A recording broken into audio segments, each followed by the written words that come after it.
என்னோட பேரு மாலதி. எங்க வீட்டு ஓனர் செஞ்ச வேலையினால என்னோட புருஷனுக்கும் எனக்கும் பிரச்சனை வந்துருச்சு. நான் ஒரு சின்ன கிராமத்தை சேர்ந்த பொண்ணுங்க. எனக்கு இப்ப கல்யாணம் ஆகி ரொம்ப நாள் ஆகல. 2 வாரம் தான் ஆகுது. என்னோட கணவர் வேலை பாக்குறது ஒரு பணக்கார வீட்ல தான் வேலை பார்த்துட்டு இருக்காரு. அந்த வீட்டிலேயே அவர் தங்கி வேலை பார்ப்பாரு. அதனால என்னையும் அவர் கூடவே அங்கேயே தங்க வச்சுட்டாரு. அங்கே போனதுக்கு அப்புறம்தான் தெரியும். அந்த வீட்டோட முதலாளி இப்ப வெளிநாட்டுல இருக்கிறாரு. மாசத்துக்கு ஒரு தடவை இல்ல 2 தடவையோ ஊருக்கு வரும்போது அந்த வீட்டில தான் தங்கி இருப்பாரு. அவருக்கு தேவையான வேலையை செஞ்சு கொடுக்கிறதும் அவருக்கு சாப்பாடு செஞ்சு கொடுக்கிறதும். இந்த மாதிரி வேலையை தான் என்னோட கணவர் செஞ்சுகிட்டு இருந்தாரு. இப்ப நான் போனதுக்கு அப்புறம் அந்த வேலை எல்லாம் நானும் செய்ய ஆரம்பிச்சிட்டேன். சொல்லப்போனால் அந்த வீட்டுக்கு இப்ப நானும் ஒரு வேலைக்காரி மாதிரிதான். கல்யாணமாகிய 2 வாரம் கூட ஆகல. ஆனா என்னோட புருஷன் அளவுக்கு அதிகமா குடிச்சிட்டு நைட் என்கிட்ட தப்பா நடந்துகிட்டான். என்னதான் அவன் எனக்கு புருஷனா இருந்தாலும் அவன் என்கிட்ட அப்படி நடந்துகிறது சுத்தமாவே பிடிக்கல. பிடிக்காமதான் அவன் கூட சேர்ந்தும் வாழ்ந்துகிட்டு இருக்கேன். ஒரு நாள் காலையில எழுந்து சமையே, இன்னைக்கு முதலாளி வராரே, அவருக்கு தேவையான சாப்பாடு எல்லாம் செஞ்சு கொடுக்கணும். அதனால சீக்கிரம் போய் ரெடியாக அப்படின்னு என்னோட புருஷன் சொன்னா, அதே மாதிரி கொஞ்ச நேரத்துல அந்த வீட்டுக்கு அந்த வீட்டோட முதலாளி வந்தாரு. அவரை பார்த்ததும் நான் ரூங்குள்ள போயிட்டேன். என்னதான் அவர் முதலாளியா இருந்தாலும் அவரே ஒரு ஆம்பளை தானே, அதனாலதான் நான் ரூமுக்கு வந்துட்டேன்.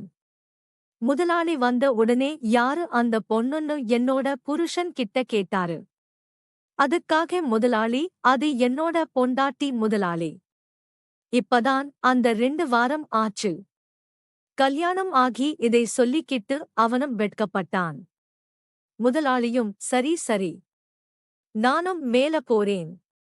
எனக்கு மேல தண்ணி எடுத்துட்டு வர சொல்லு. உன்னோட பொண்டாட்டிய சொல்லிட்டு அவரு மேல போயிட்டாரு. என்னோட புருஷன் ரூமுக்கு வந்து ஏண்டி முதலாளி வந்திருக்காரு, ஒரு வணக்கம் கூட வைக்காம ரூமுக்குள்ள ஓடி வந்துட்டேன்னு என்னை திட்டுனான். அதுக்கப்புறம் நானும் தண்ணி எடுத்துக்கிட்டு முதலாளி பாக்கறதுக்கு போனேன். அங்க முதலாளி என்கிட்ட தண்ணிய வாங்கிட்டு என்னோட பேரை கேட்டாரு. நான் மாலதின்னு சொன்னேன். என்ன உன் புருஷன் உன்னை நல்லா வச்சிருக்கானா, இல்ல டெய்லி குடிச்சிட்டு வந்து உன்னை அடிக்கிறானான்னு கேட்டாரு. அதுக்கு நான் இல்ல முதலாளி நல்லாதான் பார்த்திக்கிறான் அப்படின்னு சொன்னேன். அவர் தண்ணிய குடிச்சுட்டு திரும்ப தண்ணிய குடிக்கிறேன்னு என் கைய பிடிச்சுட்டாரு. எனக்கு அப்படியே ஷாக்கிங் இருந்துச்சு. விடுங்க முதலாளின்னு சொல்லிட்டு நான் வேகமாக கீழ வந்துட்டேன். எனக்கு அந்த சமயம் மனசுக்குள்ள ஒரே பக்குன்னு இருந்துச்சு. கீழ வந்து என் புருஷன் கிட்ட மேல நடந்ததை எதையுமே சொல்லவே இல்லை. அவனும் ஏய் முதலாளிக்கு சமைச்சு வைடின்னு வெளியே கிளம்பிட்டான். அவன் வெளியில போனது ஒன்னும் வேலை பார்க்கறதுக்கு எல்லாம் இல்லை, குடிக்கிறதுக்கு தான் போயிருக்கான். அவன் அப்படி போன இடத்துல அவனோட பிரெண்ட்ஸ் எல்லாம் சேர்ந்து என்னடா வீட்டுக்கு முதலாளி வந்து இருக்காருன்னு சொல்ற, அப்புறம் உன்னோட புது பொண்டாட்டி அங்கேயே விட்டுட்டு வந்துட்ட, உன்னோட முதலாளி எதுவும் உன்னோட பொண்டாட்டி கூட விளையாண்டுற போறாரு. பணக்காரங்க எப்பொழுதுமே சும்மா இருக்க மாட்டாங்க பாத்துக்க. உன்னோட பொண்டாட்டியும் அவர் பணக்காரன்னு சொல்லிட்டு அவர் கூட போயிர போறான்னு கிண்டல் பண்றாங்க. உடனே அவனும் கடுப்புல அங்கிருந்து கிளம்பி வீட்டுக்கு வந்துட்டான். அன்னைக்கு நைட்டு புருஷன்காரன் என்கிட்ட அதே மாதிரி தப்பா நடந்துக்கிறான். எனக்கு இன்னைக்கு பீரியட்ஸ் இருக்கு, இந்த மாதிரி நடந்துக்காதுன்னு சொன்னேன். அப்படியும் அவன் அதெல்லாம் காது கொடுத்து கேட்கவே இல்ல. அதையும் மீறி என்கிட்ட வலுக்கட்டாயமா அந்த மாதிரி நடந்துகிட்டான். எனக்கு அவன் செஞ்ச அந்த விஷயம் பிடிக்காம அழுதுட்டு இருந்தே. அதுக்கப்புறம் நான் படுத்து தூங்கிட்டேன். முதலாளி காலையிலேயே எந்திரிச்சு என்னடா ரூம் ஃபுல்லா ஒரே எலியா இருக்கு, இதெல்லாம் சுத்தம் பண்ண மாட்டியா இன்னும் என்னோட புருஷனை நல்லா திட்டுன்னு திட்டிட்டு இருந்தாரு. அவனும் சரிங்க முதலாளி இந்தா உடனே கிளீன் பண்றேன்னு சொல்லிட்டு வேகமா கிளீன் பண்றதுக்கு போனான். அந்த சமயம் நான் வீடு ஃபுல்லா தொடச்சிக்கிட்டு இருந்தேன். அப்பா முதலாளி இருக்கிற அந்த ரூமைதான் தொடச்சிக்கிட்டு இருந்தேன். அவரும் வாஷிங் டே பக்கத்துல நின்னுகிட்டு சேவிங் பண்ணிட்டு இருந்தாரு. அப்ப நான் அவர் பக்கத்துல போய் தொடைச்சிக்கிட்டு இருக்க, அந்த சமயம் பார்த்து அவருடைய காலை எடுத்து என்னுடைய கால் மேல வச்சு மிதிச்சாரு. அவ்வளவுதான். எனக்கு அப்படியே பகிர்னே இருந்துச்சு. என்னால அந்த நேரத்துல கத்தவும் முடியல. ஒன்னும் சொல்லவும் முடியல. அவர் திட்டவும் முடியாது. ஏன்னா அவர் என்னோட முதலாளி வேற, அதனால என்ன பண்றதுன்னு தெரியாம பயத்துல நடுங்கிக்கிட்டு இருந்தேன். அப்ப முதலாளி கையில வைத்திருந்த பிளேடு எல்லாத்தையும் கீழ போட்டாரு. அந்த பிளேடையும் நான் தான் ஒவ்வொன்னா என்னோட கையில எடுத்தேன். அவரோட காலால என்னோட காலை மிதிச்சுக்கிட்டு இருந்தார்ல, அவர் காலை எடுத்தாரு. இதுதான் சமயம்னு சொல்லிட்டு அந்த இடத்தை விட்டு வேகமா கீழே ஓட ஆரம்பிச்சேன். அப்ப படிக்கட்டியில ஸ்லீப் ஆகி மேலே இருந்து உருண்டு கீழ வந்து விழுந்துட்டேன். என்னோட தலை கீழ இருந்த செவத்துல பட்டு பலமா அடிபட்டுருச்சு. வழி தாங்க முடியாமல் ஐயோ அம்மான்னு கதறிகிட்ட உட்கார்ந்திருந்தேன். என்னோட புருஷன் என்னோட சத்தம் கேட்டு அந்த இடத்துக்கு வந்தான். நானும் கதறி அழுது அடுத்த காலையில நான் பாத்ரூம்ல அப்பதான் குளிப்பதுக்காக போனேன். எங்களோட பாத்ரூம்ல தப்பால் சரியா இருக்காது. நான் என்னோட புருஷன் கிட்ட பல நாள் சொல்லி பார்த்தேன். அதுக்கு அவனும் நம்ம 2 பேரும் தானடி இந்த வீட்டுக்குள்ள இருக்கோம், சும்மா கதவை சாத்திட்டு அப்படியே குளின்னு சொல்லிடுவான். இருந்தாலும் மனசு கேட்காம கதவை சாத்தி வச்சு பாக்கெட் நிறைய தண்ணிய பிடிச்சு கதவு நகரமாக இருக்கறதுக்கு அந்த பக்கெட்ட கதவு பக்கத்தில் கொண்டு போய் வச்சிருவேன். நான் குளிப்பதற்காக திரச கழட்டிட்டு இருக்கும்போது அந்த நேரத்துல வேகமா யாரோ கதவை தள்ளினாங்க. நானும் என்னோட புருஷன் தான்னு நினைச்சுக்கிட்டு என்னங்க வேணும், ஏங்க நான் குளிக்கிற நேரத்துல இப்படி தொந்தரவு பண்றீங்க அப்படின்னு சொல்லி அந்த ஆளை புடிச்சு திட்டி கொண்டிருந்தேன். அப்ப கதவை வேகமாக தள்ளினதுல பாக்கெட்ல இருந்த தண்ணி கீழ ஊத்தி கதவை திறந்துருச்சு. நான் உள்ள அரைகுறையா நின்னுகிட்டு இருந்தேன்.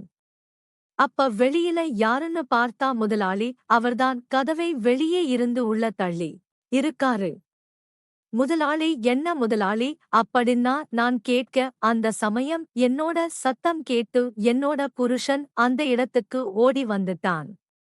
அப்ப முதலாளி அவரை பார்த்து டேய் என்னோட ரூம்ல தண்ணியே வரலடா, அதான் கீழ குளிக்கலாம்னு வந்தேன். பார்த்தா உன்னோட பொண்டாட்டி குளிக்கிறதுக்கு முந்திக்கிட்டு உள்ள போயிட்டா. இந்த மாதிரி சொல்லிட்டு அவர் திரும்பவும் மாடிப்படி ஏறி மேல போயிட்டாரு. என் புருஷனுக்கும் ஒன்னும் புரியாமல் என் முகத்தையும் பார்த்தான். அவரையும் பார்த்தான். திருத்திருன்னு முழிச்சுக்கிட்டு இருந்தான். அப்பவே எனக்கு புரிஞ்சு போச்சு இவனுக்கு ஏதோ சந்தேகம் வந்துருச்சு போல அப்படின்னு. ஆனா நான் தான் எந்த தப்பும் பண்ணலையே, இந்த முதலாளிதான். அப்ப இந்த மாதிரி வந்து ஏதாவது ஒரு சில்மிஷம் சேட்ட வேலைகளை பண்ணிக்கிட்டு இருக்காரு. வீட்ல இருக்க வேலை எல்லாம் முடிச்சுட்டு என்னோட புருஷனும் குடிக்கிறதுக்காக போயிட்டான். அந்த நேரத்துல நான் மட்டும் வீட்ல தனியா இருந்தேன். வெளியில போயிட்டு வந்து முதலாளி நான் மட்டும் வீட்ல தனியா இருக்கிறத பார்த்துட்டு அவருக்கு என்ன தோணுச்சுன்னு தெரியல. என்னோட ரூமுக்குள்ள வந்து கதவை சாத்த ஆரம்பிச்சாரு. அப்பா எனக்கும் பயந்துல என்ன சொல்றதுன்னு தெரியல.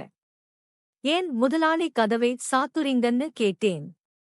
அதுக்கு அந்த ஆளு பதில் எதுவும் பேசல. பேசாம என் பக்கத்துல வந்துகிட்டு இருந்தான். அப்ப நான் வெளியே என்னோட புருஷன் காய்கறி வாங்க போயிருக்காரு. இந்நேரம் வந்துருவாரு. அவர் பார்த்தா தப்பா நினைச்சுக்குவாருன்னு சொல்ல என்ன வீட்டுக்கு வந்துட்டு இருக்கானா அப்படின்னு சொல்லி முதலாளி கதவை திறந்துகிட்டு வேகமா மாடிக்கு ஓடி போயிட்டான். முதலாளி ரூம விட்டு வெளியில போனதுக்கு அப்புறம்தான் எனக்கு நிம்மதியா இருந்துச்சு. அதுவரைக்கும் என்னோட மனசுக்குள்ள இவன் ஏதோ பண்ண போறேன் அப்படின்னு ரொம்பவும் பயமா இருந்துச்சு. ஒரு பக்கம் என்னோட புருஷன் என் மேலையும் முதலாளி மேலையும் சந்தேகப்படுறான். இன்னொரு பக்கம் இந்த முதலாளியோட தொல்லை தாங்க முடியல.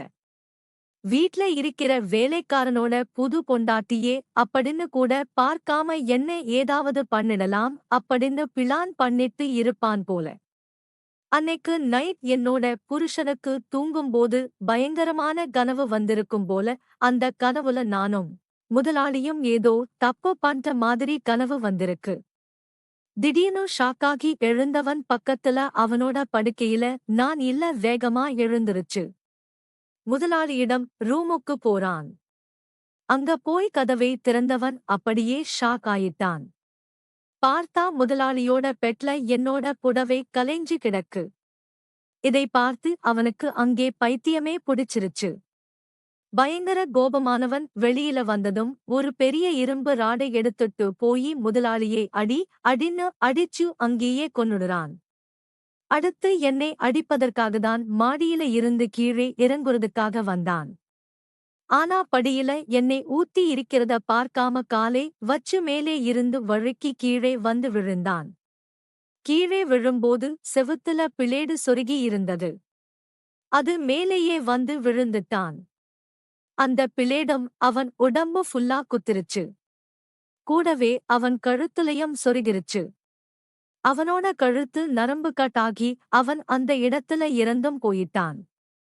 இந்த வேலை எல்லாம் செஞ்சது வேற யாரும் இல்ல, நான் தாங்க. ஒரு பக்கம் குதிரையோட தொல்லை தாங்க முடியல. இன்னொரு பக்கம் இவனோட தொல்லையும் தாங்க முடியல. அதனால நான் தான். அவன் தூங்கிட்டு இருக்கும்போது அவன் உடம்பு மேல கொஞ்சமா தண்ணி ஊத்திட்டு வெளியில ஓடி போய் ஒழிஞ்சுகிட்டேன். கூடவே என்னோட புடவை எடுத்துட்டு போய் தூங்கிட்டு இருந்தா முதலாளியோட ரூம்ல போட்டுட்டேன். அதை பார்த்துட்டுதான் என்னோட புருஷன் முதலாளி மேல சந்தேகப்பட்டு நம்மளோட பொண்டாட்டி முதலாளி இந்த மாதிரி பண்ணிட்டேனே சொல்லி முதலாளியே அந்த இடத்துல போட்டு தள்ளியிருக்கான். அடுத்ததா என்னோட பொண்டாட்டி எனக்கே துரோகம் பண்ணிட்டாலே அவளையும் போட்டு தள்ளணும்னு கீழ வந்திருக்கான். அதுக்கு முன்னாலேயே நான் இவனையும் சும்மா விடக்கூடாது. டெய்லி என்னை டார்ச்சர் பண்றான். அதனால படிக்கு மேல எண்ணெய ஊத்தி வச்சேன். அது மட்டுமே இல்லாம முதலாளி கீழ போட்ட அந்த பிளேட மாவு எடுத்து அந்த பிளேட்ல ஒட்டி அந்த செவுத்துலையும் ஒட்டி வச்சேன்.